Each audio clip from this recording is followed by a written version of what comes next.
Hello, hello, hello. On a Commodore 64, there is something called quote mode.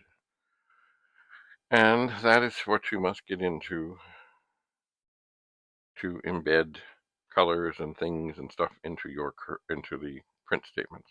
Now I have a thing up here. It says 10 print quote World of Commodore quote semicolon colon go to 10. I'm going to do it again, but I'm going to change something. I'm going to put 10 print quote, which is a shift to 2, and then I'm going to do a control 4.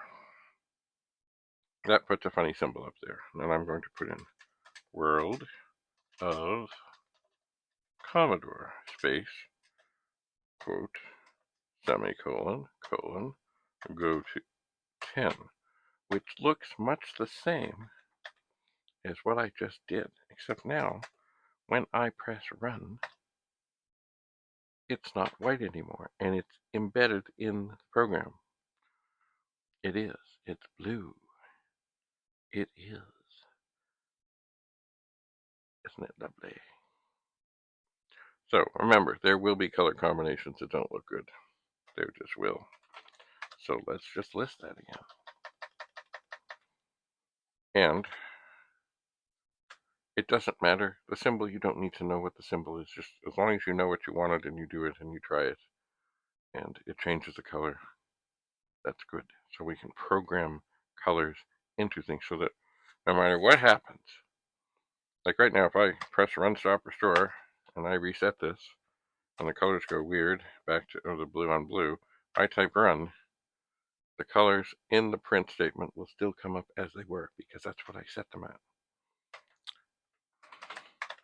So it's a funny thing because I remember in old programming classes, it'd be this whole thing. You have to declare the variables, even though if you didn't declare the variables, they already automatically started out at 0. But you had to declare them or you would get an error message. Those were the days. Anyway, but in this case, you don't have to declare. All you have to declare is, yay, I got a Commodore 64.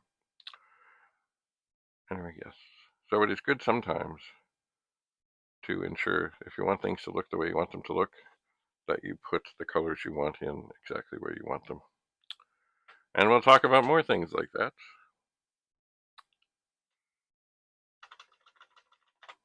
next time. Bye for now.